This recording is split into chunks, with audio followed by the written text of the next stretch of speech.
Querido, tome a sua Bíblia. Livro de Atos, capítulo 2, versículo 42. Eu quero trazer rapidamente uma palavra ao seu coração e nós vamos continuar clamando por milagres essa noite. Deus está trazendo cura. E não é só cura para aquilo que talvez você descobriu recentemente. O Senhor me fala essa noite de pessoas que há muito tempo você aprendeu a viver com enxaqueca. E você nem ora por cura, você diz, não, eu tenho aquele remédio que resolve, eu fico trancado no escuro e resolve. Você nunca mais vai ter enxaqueca na sua vida. Deus está sarando a sua coluna, os seus rins. Deus está restaurando a sua visão. Deus está arrancando diagnósticos de sequelas sobre a sua vida. Estamos em um tempo de milagres. Atos capítulo 2, versículo 42 declara: e perseveravam na doutrina dos apóstolos, na comunhão, no partir no pão e nas orações. E em toda a alma havia temor, e muitas maravilhas e sinais se faziam pelos apóstolos. Repita comigo, muitas maravilhas e sinais se faziam. Deus é o mesmo, querido. Essa igreja é a mesma que você faz parte essa noite. E muitas maravilhas e sinais já estão sendo liberados em nosso meio. Eu quero falar ao seu coração exatamente sobre isso. Deus tem um milagre para você. Oh, aleluia, obrigado, Zé. Zé vai receber todos os milagres essa noite. Querido, Deus tem um milagre para você. Eu quero falar sobre as circunstâncias, as situações que atraem, que manifestam os milagres em nosso meio. Primeira atitude que manifesta muitos sinais e maravilhas na igreja do Senhor é a fé no nome de Jesus. A fé no nome de Jesus manifesta milagres aqui e agora. Alguém crê nisso? Alguém crê no nome que é sobre todo nome? Atos capítulo 3, versículo 1 declara: e Pedro e João subiam juntos ao templo, a hora da oração, a hora nona, e era trazido um homem que desde o ventre da sua mãe era coxo, o qual todos os dias punham a porta do templo, chamada Formosa, para pedir esmola aos que entravam no templo.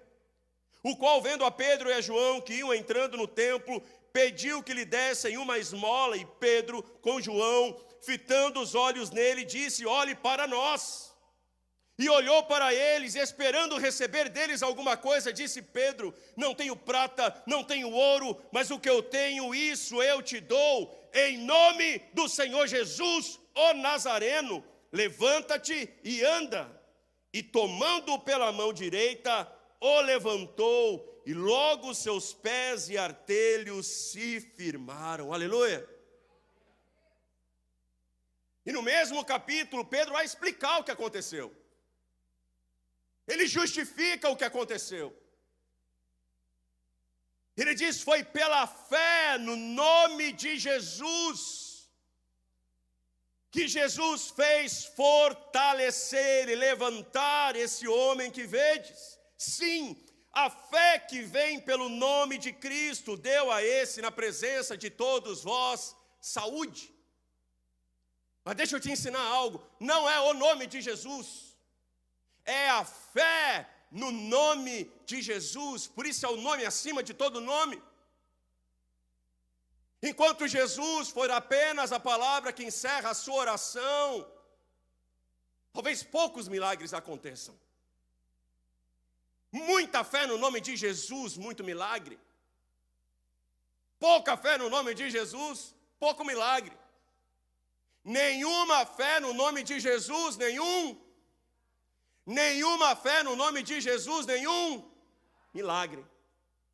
Tem um cantor que eu gosto muito, ele chama Jesus Adrian Romero. Alguém conhece? Bênção, se você conhece, teu devocional está em dia. Menino é uma bênção. O nome dele é Jesus.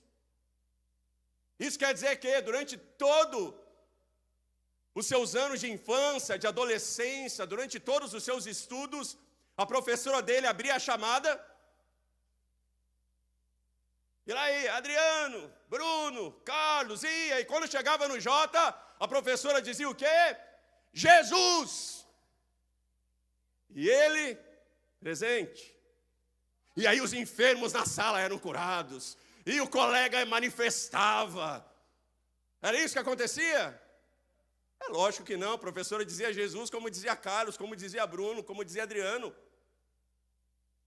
O fato é que Jesus, ele não é o grito que você dá quando você bate o dedinho na mesa da sala, na quina, e dói, você diz, Jesus, misericórdia. Ele é o nome acima de todo nome. E a palavra que é o verbo encarnado, que é Cristo, diz, não tome o nome do seu Deus em vão. Cristo é Deus, meu irmão. E a fé no nome dele muda a sua história aqui e agora. Isso não é devocional, isso não é oração, isso é fé. É você olhar para uma circunstância e dizer em nome de Jesus, chega, chega.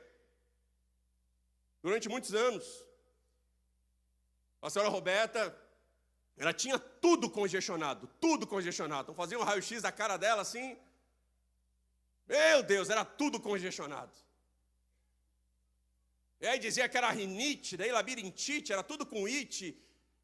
E aí ia dizer que uma coisa ia aumentando a outra, o dia inteiro em casa com dor de cabeça, aquilo dava tontura, aquilo dava enjoo, ela não conseguia fazer absolutamente nada. Eu não aguentava mais comprar aquele negócio de jato forte, fazer a propaganda, né, aquele Nasorex, né, parece que vai lá no cérebro. Eu dizia, melhorou, ela melhorou, 5 minutos depois estava ruim de novo. Eu me recordo que uma de tantas vezes que eu levei ela no pronto-socorro, eu estava no carro assim, tão irritado com aquilo, mas tão cansado. Era para a gente estar dormindo, a gente estava cansado, a gente estava de novo dentro do carro, indo para o hospital. Eu me lembro dela dizer, eu não aguento mais, mas dentro de mim eu também não aguentava mais. Eu me lembro que movido por algo que já não era mais na minha alma, era no meu espírito, eu botei a mão na cara dela assim. Eu disse, em nome de Jesus, você está curada. Raiva santa. Continuei dirigindo, ela olhou para mim e disse, estou bem. Mas eu continuei, né? Não sei se ela ficou com medo de eu dar um mais forte ainda, assim. Eu falei, não, estou bem. Eu disse, como não, estou bem. Nunca mais, diga nunca mais. Nunca mais.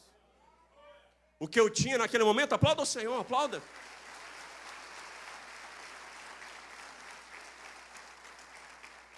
O que eu tinha naquele momento, querido, era só o nome de Jesus. Médico é bom, mas eu não aguentava mais ver o médico. Remédio é bom quando ameniza, eu não aguentava mais gastar com remédio. Muitas vezes o milagre não acontece, porque antes da fé no nome de Jesus, nós temos fé em outras circunstâncias, em outras possibilidades. Eu sei que Deus chama hoje um povo, em uma campanha, uma temporada de fé e milagres, para colocar sua fé no santo nome de Jesus.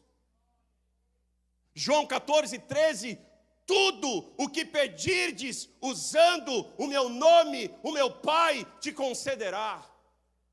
Há uma autorização maior do que essa para milagre? Tudo, é tudo, meu irmão. Pessoa dizendo Deus, e Deus dizendo o quê, filho? Eu já te dei, já está consumado, eu já te dei o nome sobre todo nome. Você não precisa mais caprichar, Cristo caprichou. Eu preciso vencer amanhã, esquece, Cristo já venceu por você. E quando você declara o nome dele, você já está dizendo enfermidade, você já foi derrotada, você já foi vencida. Demônio, você já foi expulso, o recurso você já foi liberado. Em nome de Jesus, milagres serão desatados essa noite pela fé.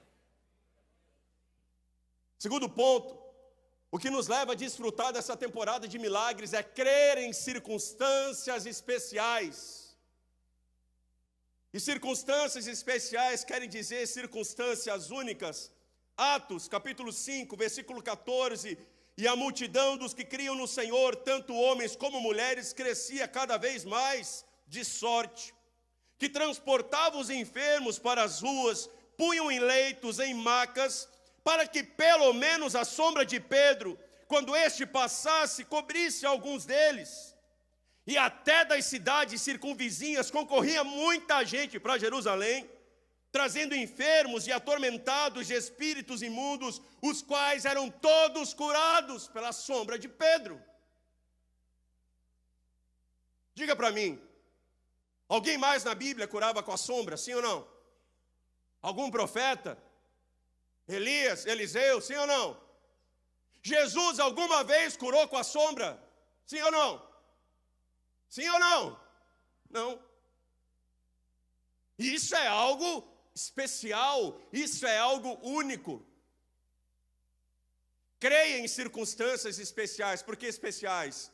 Se tivesse nublado, não tinha milagre. Não tinha iluminação pública naquela época.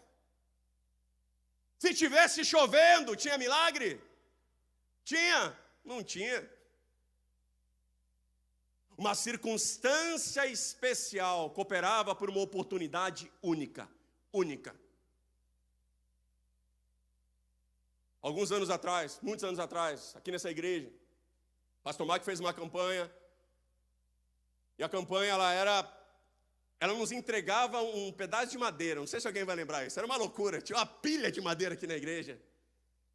E a campanha, o texto, era o texto do profeta, que ele jogava a madeira, o machado flutuava. Então nós recebíamos aquele pedaço de madeira para jogar em algo que ia atrair um milagre. É uma coisa de louco, coisa de crente. Por isso Paulo diz, todo mundo aqui é louco. Eu me recordo de ter pego aquela madeira, e a instrução era não solte, era uma loucura. Eu ia para casa dirigindo com uma mão só, para não perder a unção, para não deixar aquela vareta tocar em qualquer lugar, lance no lugar do milagre. Eu morava em Itajaí, eu lembro que eu peguei Oswaldo Reis, eu fui, mas eu confesso que eu não tinha um alvo claro, precisava jogar aquilo em algum lugar. E já passando da metade, eu olhei, concessionária da Citroën, fazer uma propaganda de graça para eles. Um lugar que eu já tinha entrado algumas vezes, mas era só para motivar. Eu entrava, sentava no carro, chamava o vendedor, dizia gostei. Mas o meu pai que vai pagar, então eu vou conversar com meu pai e já volto. Eu ia falar com Deus. Deus, gostei daquele lá, é tanto. E o vendedor ligava e dizia, rapaz, meu pai não liberou dinheiro ainda, mas eu estou insistindo, ele tem muito dinheiro, ele vai me dar esse carro. Eu me recordo saindo do culto à noite, não tinha ninguém, eu parei o carro na frente, eu disse, é hoje. Tomei a maior distância que eu podia, assim, joguei aquela vareta, passou por cima do portão, bateu no vidro, né, não quebrou, não recebeu um testemunho, e a vareta ficou ali, de ser o lugar do meu milagre. Passou algum tempo, alguns anos, não muitos, alguns anos. Eu estava com outro carro, e um dia da parte do Senhor, sabe quando você sente de Deus? Esse é tempo de trocar o carro. Passei num shopping de carros, bem grande, tem que assim, centenas de carros, comecei a olhar. Comecei a pensar, se eu der o meu de entrada, fica tanto. Gostei de alguns carros, eram vários lojistas. Liberei meu CPF para consultar o banco em alguns. Isso aí deu 30 segundos. O pessoal veio me procurar dizendo, tem um problema aí no seu CPF. E é uma restrição na Receita Federal. O que tinha acontecido? O contador esqueceu de lançar a declaração do imposto de renda minha de um ano. CPF travou, não tinha o que fazer, não tinha jeito, os vendedores tristes. Mas um deles veio e disse: Fausto, vem cá. Aprovou a liberação do teu carro. Ele disse: o quê? Não, aprovou. Eu falei: não, mas todos os outros olharam ali, eu estou com uma restrição ali por causa de um problema no imposto de renda. Eu já falando com o meu contador ali no WhatsApp, né, é da igreja, mas não vou falar quem é. Está perdoado, irmão, está tudo certo, Deus fez o milagre, você foi um instrumento do Senhor. Ninguém sabe quem é. Oh, Deus, profeta, tem profeta na casa, ele já decifrou o milagre já. E eu nem lembrava direito qual dos lojistas que tinha me atendido. Mas quando ele disse: o carro que você gostou e está liberado é esse, era um carro, que marca? Citroën. C4, sedã, completo, carro mais bonitão eu tinha ganhado na minha vida. Ele olhou de novo no sistema e disse: está liberado? Eu disse: está liberado. Eu falei: não sei como, mas está liberado, está aprovado. Você sai daqui hoje dirigindo o seu carro. E naquele momento algo muito forte do Senhor veio sobre mim. Eu pensava: e se eu não tivesse jogado aquilo, se eu não tivesse participado daquela campanha, se eu não tivesse feito aquilo, era algo especial, era algo único, uma oportunidade única. Posso falar de tantas oportunidades que Deus me deu nessa igreja. Quando eu casei nessa igreja, como muitos jovens daqui, eu casei assim no vale da sombra da morte. Eu era o próprio vale dos ossos secos, desempregado, com a vida torta, ex-tudo, né? Ex-drogado, ex-viciado, ex-mentiroso. Orava muito, a mulher não orava nada, dei sorte. Então a gente casou, tiveram que dar tudo pra gente. Vocês estão rindo, mas vocês não ficaram muito longe desse pé aí, não. Tiveram que dar tudo, a roupa pro casamento, o lugar do casamento, a comida do casamento. E alguém assim, com muito amor por nós, disse: eu vou dar para vocês a lua de mel. E é um cruzeiro. Eu falei: uau, um cruzeiro.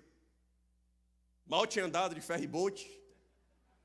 Aí um cruzeiro, não sabia nem para onde era, disse: eu estou dentro. Aí ela veio para nós e disse: olha, além da viagem, eu vou dar para vocês aqui, acho que na época era algo assim como $200, porque no cruzeiro tudo é em dólar. Nunca tinha pego dólar na vida. Leio aquilo, falei: uau. Disse: não, lá no cruzeiro você deixa esse valor lá. E aí se você gastar em consumação lá dentro, eles vão abatendo desse valor. Então não bebe, não como mais do que isso. Eu olhei para aquilo e falei: não, tá bom, porque não tem mais. Nunca tinha pego dólar na vida. Mas eu inventei de botar aquele dólar na carteira, escondidinho no bolso secreto, e eu vim para o culto. Quando eu entrei, eu já senti que algo iria acontecer. Sabe o que eu disse? Poxa, já ter esquecido a carteira em casa. Nem palavra de oferta não teve, foi só assim: traga o que tiver no seu coração. E o que estava no meu coração era aqueles $200. E foi, querido. E foi, sim, não tente fazer isso sem o supervisor de um bom pastor de casais. Foi, eu não avisei a minha esposa. Foi, eu trouxe, botei no envelope, virei as costas e saí correndo. Sentei no lugar e disse: foi. Ela disse: foi o quê? Não, foi o dinheiro do cruzeiro. Ela disse: não, mas e agora?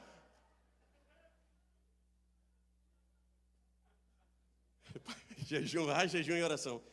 A gente juntou os cacos ali que a gente tinha, os pilas, e a gente foi para aquele cruzeiro com muito menos do que aqueles $200. Então o projeto era open food, né? Era comer muito e tomar água da torneira.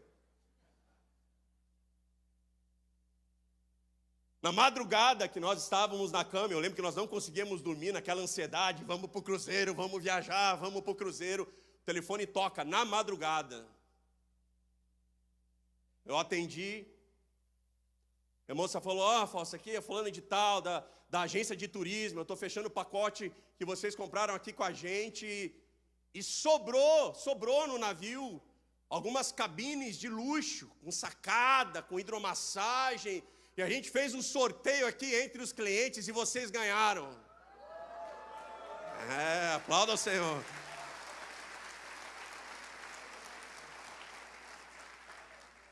A gente ia ficar no quartinho lá embaixo, aquele que tem aquela janela redonda, sabe? Você olha só os peixinhos, você nem vê para onde o navio está indo.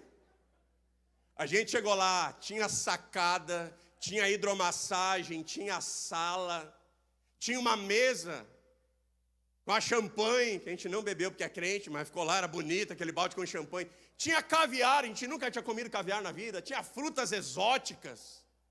Era um upgrade que dava para a gente acesso a outros restaurantes. A experiência que nós tivemos ali foi incrível, foi única. Mas durante todo aquele cruzeiro nós lembrávamos o quê? Dos $200. E não era assim, nós entregamos o que nós pensávamos. E o texto fala de temor. O temor era, e se eu não tivesse entregue? E se eu tivesse resistido? E se eu tivesse paralisado? Há oportunidades únicas que Deus vai colocar nas suas mãos durante esses 40 dias. Uma oportunidade, querido. Um ato de fé, um ato de coragem, um ato profético, uma oração na madrugada, um propósito de jejum, um livro que você vai entregar com coragem, que irá desatar algo único e especial na sua vida. Se você crê, aplauda ao Senhor. Diga, eu creio.